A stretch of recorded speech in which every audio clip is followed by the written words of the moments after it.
Welcome back, everyone, to another weekly review. And this week, I decided to watch The Little Things on HBO Max, directed and written by John Lee Hancock. His most popular film that you probably know of is The Blind Side, and one of my personal favorites that I didn't know he actually made was The Founder, the story of McDonald's and how it was created from the bottom up. He doesn't have a lengthy rap sheet, the director.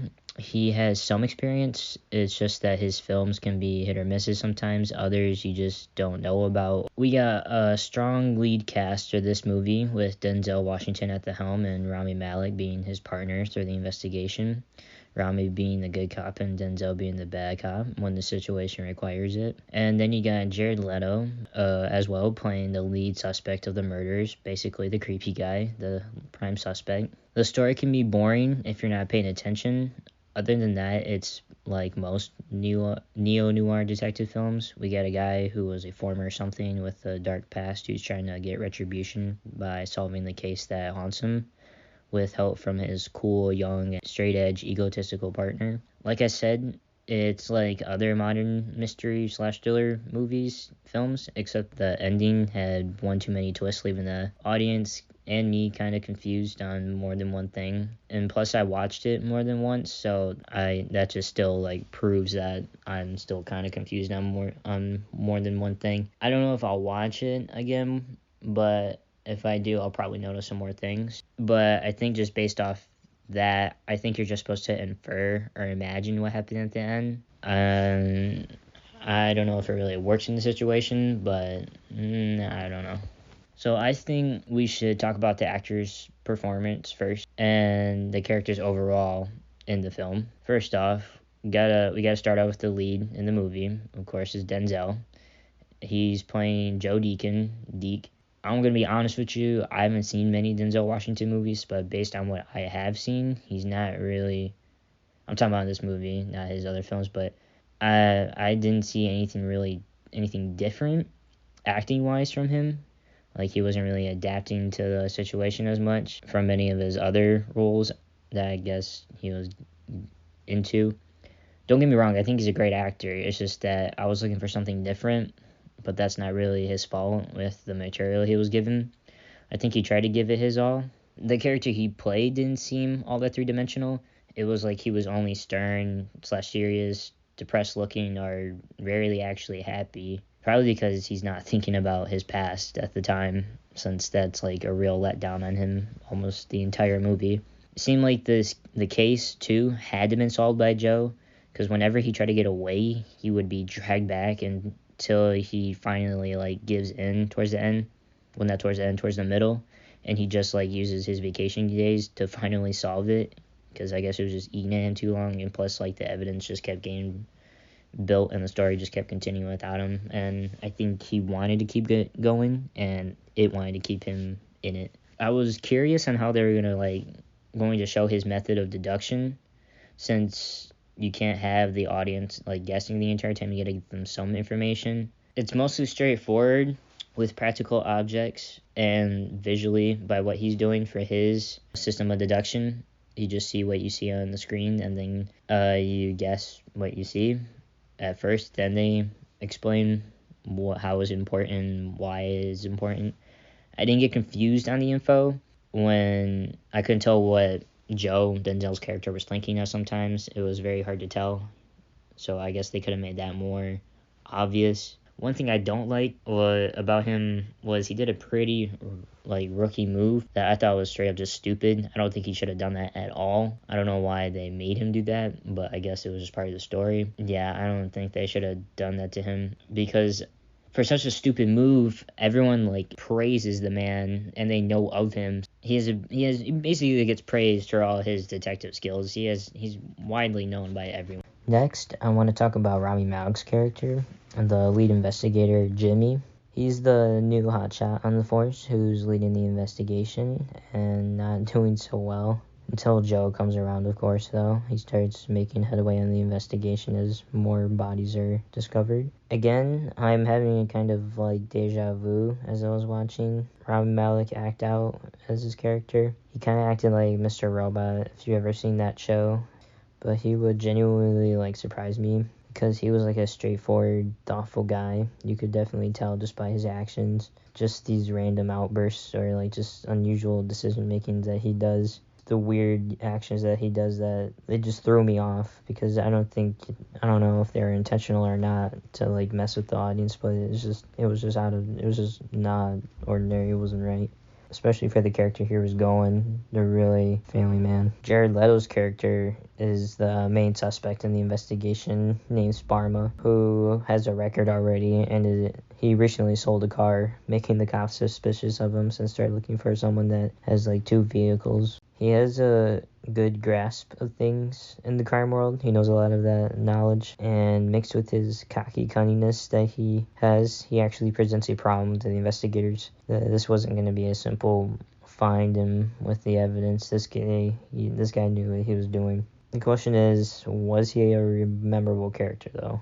Not really, but that's partly because Jared was typecast, not gonna lie, for this role, and like Denzel and Remy, they did the best that they could with what they got script wise.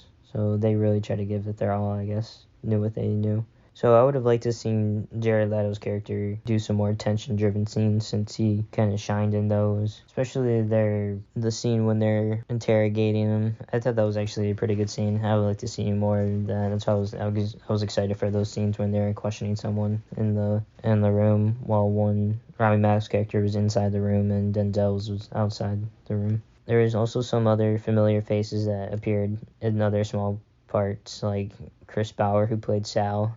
I remember the guy, he was in some other movies. And Glenn Malzauer, too, who played Joe's current captain.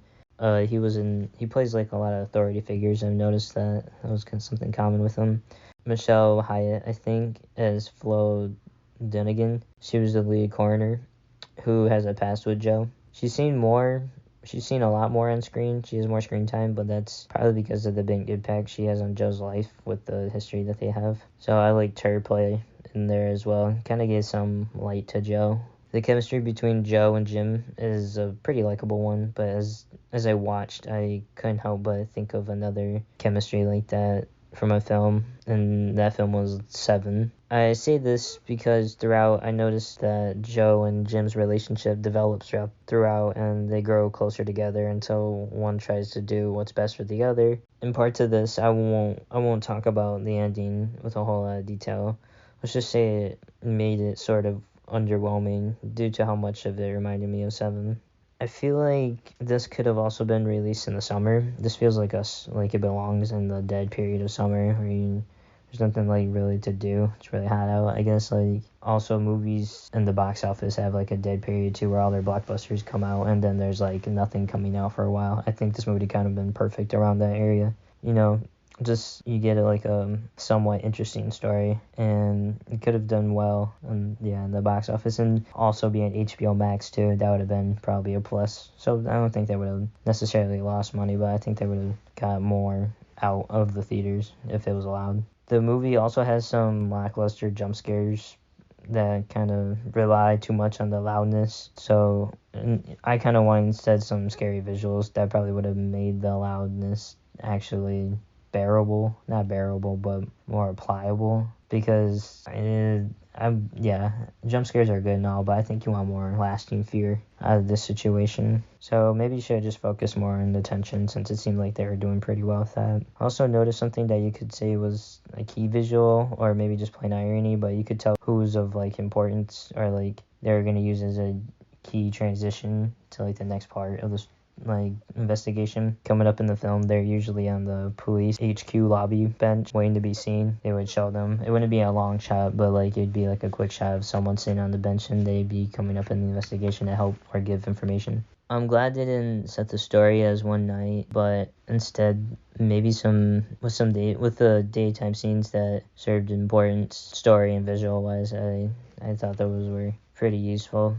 Since it's, a neo-noir, it's mostly at night. The use of piano was beautiful to listen to as well. It really tried to adapt to the tone of the scene. It was whoever worked on the piano did a really did a really good job. The lighting was done pretty well too, especially at night. The darkness got like a really gorgeous contrast with some color, emphasizing whatever key color that they chose from the light. Like it really made the just the whole picture, just set to make it really emphasize the genre the movie was set in, which is neo-noir. So in conclusion, I would probably overall give this film a C. Probably C, yeah, fun, solid C. It had a good, strong lead cast. Like, it sounded good on paper. Like, you got Denzel Washington, Rami Malek, and Jared Leto. But the story's kind of boring if you've seen movies like this before, or just generally not paying attention. You could be bored. They probably should have done more scenes where you could see the tension build until you're like wondering when the surprise is going to finally come. Like at the very beginning with the female driver scared the car that behind her was moving up on her was actually following her. That scene actually was really good. I remember actually being really afraid for her at that time. Sadly, you only see these kind of scenes a couple times with this much tension. I would have liked to see more. Like I said, I like the teamwork that Denzel and Rami got going. It was really good. I think like if they had like a series on HBO, probably would have done better. If they're like on the next season of True Detective, I would have definitely watched that. That'd be pretty crazy. Yeah, that would have been really cool. So yeah, it could have been like since it's an HBO show, I think that would work out. But sadly, it ends where it ends, you know. I would have also liked to have seen some originality with the story / writing, because I kind of I could predict lines, or like I knew what they're about to say next. But when I thought I did, someone would say something out of pocket or out of the box or something. Joe had some pretty good lines, but he did good though. Well, I was only surprised at the end, and then disappointed, I guess. So I would watch this if you're only in the mood or something to watch something like this. You could pay half attention to it too, I guess, if you go on your phone. But I would just watch this. Just give it a good watch. If you like it, you like it.